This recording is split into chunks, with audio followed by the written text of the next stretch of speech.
पे अब निकले कैसे? यमुना जी तो बड़ी तीव्र गति से जल बह रहा है, यमुना जी बह रही हैं, बहुत तेज प्रवाह है नदी का, यमुना जी का, निकले कैसे? तो गोपीजन कहती हैं कन्हैया अब कैसे जाएंगे हम उस पार? वहां तो ये बीच में तो यमुना जी बहुत तेज चल रही हैं। तो ठाकुर जी कहते हैं गोपियों एक काम करो, यमुना जी को मेरी शपथ दे देना, यमुना जी को मेरी शपथ दे देना कि हे यमुना जी, हमारे श्याम सुंदर यदि अखंड ब्रह्मचारी हैं तो हमको मार्ग दे दो।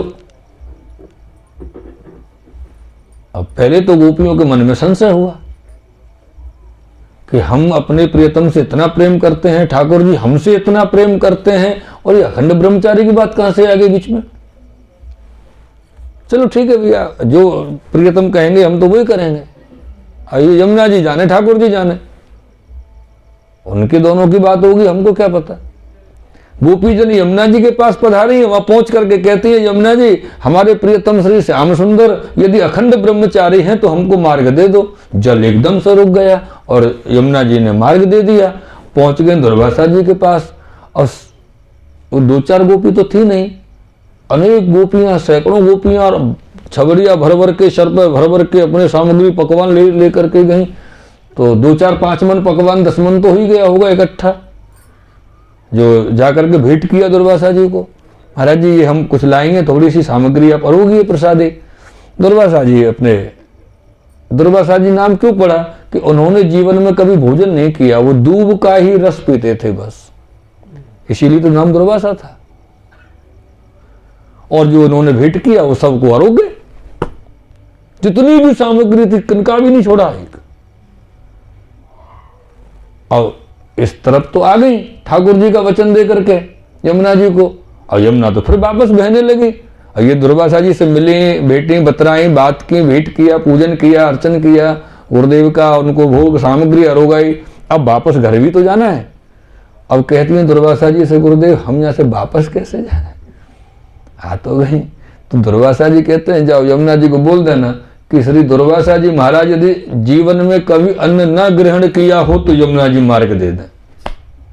और गोपीजन के मन में तो खुजली होगी सर में कि ये क्या है, कितना हम लेकर के भेंट किया, सबको तो अरोग गए। बोले जीवन में दुर्वासा जी ने अन्न ही ग्रहण नहीं किया, यमुना जी मार्ग दे दो। और यमुना जी ने मार्ग दे भी दिया। तो ये सब क्या लीला है? ये भक्ति की पराकाष्ठा है। तो तपस्या और भक्ति का एक अद्वितीय विलक्षण संगम है श्री दुर्वासा जी। और ऐसा जो संगम है वो इस चीज को, इस वस्तु को, इस बात को चरितार्थ करता है कि उनके जीवन में इनके अलावा कोई भी नहीं है।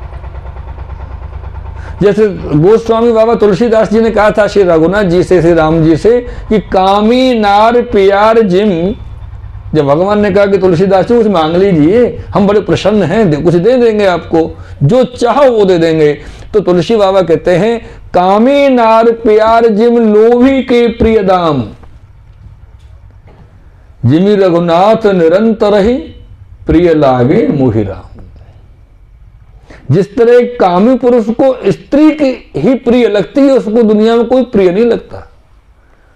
एक लोभी को द्रव्य के अलावा कुछ भी प्रिय नहीं लगता। बस उसको एक अपने देसी शब्दों में कहते हैं चमड़ी जाए पर दमड़ी न जाए, इतना लोभी।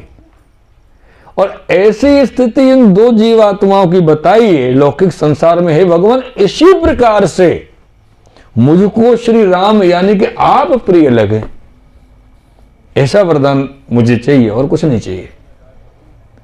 तो ऐसे वरदान जिन्होंने प्राप्त किए श्री तुलसीदास जी, राम जी के अलावा कुछ जाना ही नहीं उन्होंने अपने जीवन के कुछ काल में। तो दुर्वासा जी महाराज तो अनंत कोटि वर्ष अवधि जिनका जीवन रहा, और उनका जीवन तो तपस्या और भक्ति में गया। संसार तो वो जानते ही नहीं थे। मेरे प्रियजनों,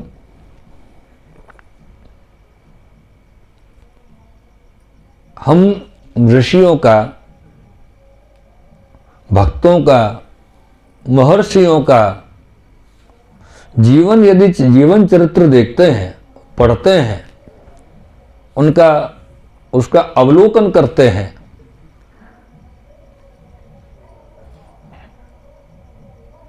आप दुकान करते हैं,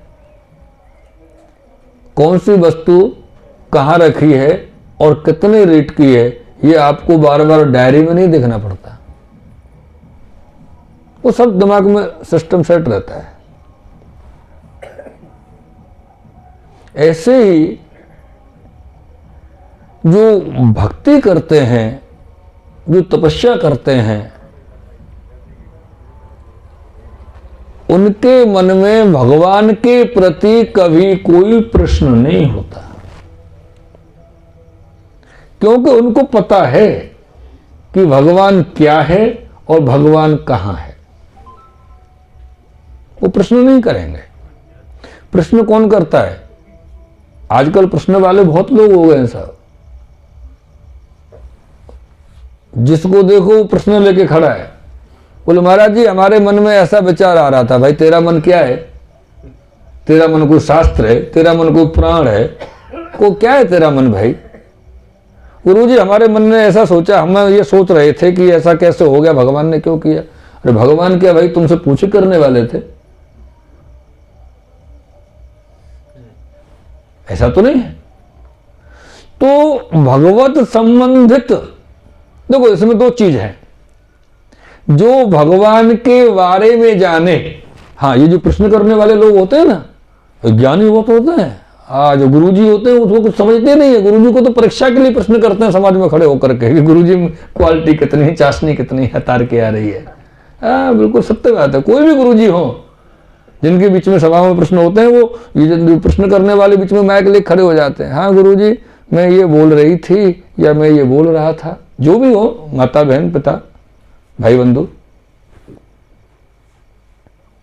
वो सिर्फ गुरुजी की चाशनी देखने आते हैं, क्योंकि उनको गुरुजी में श्रद्धा तो है ही नहीं। और फलित श्रद्धा होती है साहेब, प्रश्न फलित नहीं होता है।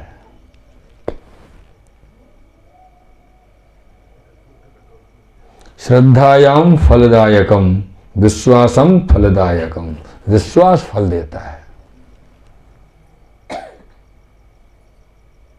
अभी कल हम यहां आए, आज आप सब हम सब एकत्रित हुए, आप सबको पता चला गुरुजी आए हैं, सत्संग होगा, भगवत वार्ता, भगवत चर्चा, कुछ गुणानुवाद होगा, चर्चा करते हैं, सुन लेते हैं। तो यहां आप सब क्यों आए? एक ये विश्वास मन में था कि चलो कुछ भगवान के अच्छी बात सुनने को मिलेगी और कुछ चिंतन श्री ठाकुर जी का होगा।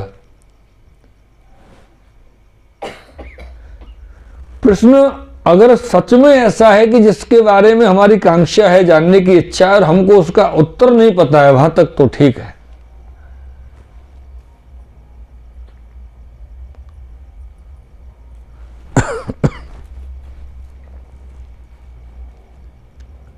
मेरे प्रियजनों,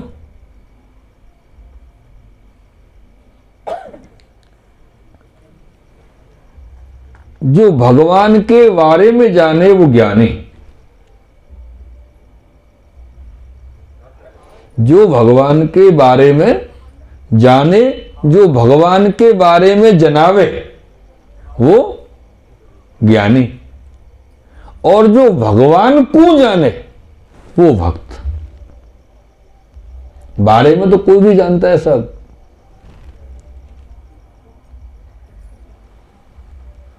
अभी एक श्लोक बोल दो, ससंग चक्रम सकरीट कुंडलम सपीत वस्त्रम सरसीरुभीक्षणम सहार वक्षस्थल कौस्तुभश्रु। भगवान कैसे थे? था थी थे का जो विषय, ये ज्ञान का विषय। लेकिन जो ससंग चक्र, जो संग चक्र गदा पद्म आयुध चतुर्भुज जो है आयुध धारण करके विराजमान है, वो वंशी भी तो लेकर के खड़े हो सकते हैं। अरे जब रावण को मारना हो तो धनुष बाण भी ले सकते हैं, तो आप उनको एक रूप में कैसे धारण कर सकते हैं? वो भगवान है, वो कोई भी स्वरूप धारण करते हैं, कोई भी रूप धारण करते हैं। और आवश्यकता बनने पर मोहिनी अवतार भी तो धारण कर लिया साहब। तो ज्ञान से भगवान को जाना जा सकता है, भगवान के बारे में जाना जा सकता है। ज्ञान से भगवान को पाया नहीं जा सकता प्रियजनों। भगवान को पाने के लिए तो भक्ति ही और भक्ति में समर्पण की आवश्यकता होती है।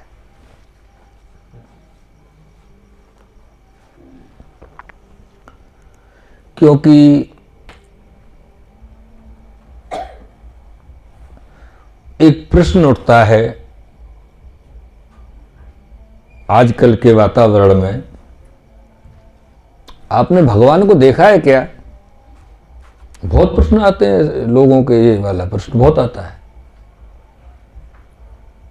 तो कुछ जो समझदार लोग होते हैं, हाँ भैया आप में भी भगवान है, हम में भगवान है, सब में भगवान है, इस तरह से अपना रास्ता निकाल लेते हैं। लेकिन सामने वाला को संतुष्ट होता नहीं है, और संतुष्ट ना होने का भी कारण ये होता है कि उसको संतुष्ट होना भी नहीं है, बस आपको परेशान करना है। ध्येय जो है संतुष्ट होना भी नहीं है। लेकिन कोई व्यक्ति ये कहता है कि क्या आपने भगवान को देखा है, तो इस बात को जाकर के किसी भक्त से पूछिए ना, वो आपको बताएगा भगवान कैसे हैं। वो आपको बताएगा कि भगवान का स्वरूप क्या है।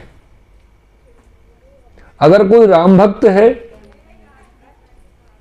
तो राम जी के चरित्र और चित्रण वो अपने ध्यान का आनंद जो चिंतन उसके हृदय में चल रहा है उसका करेगा।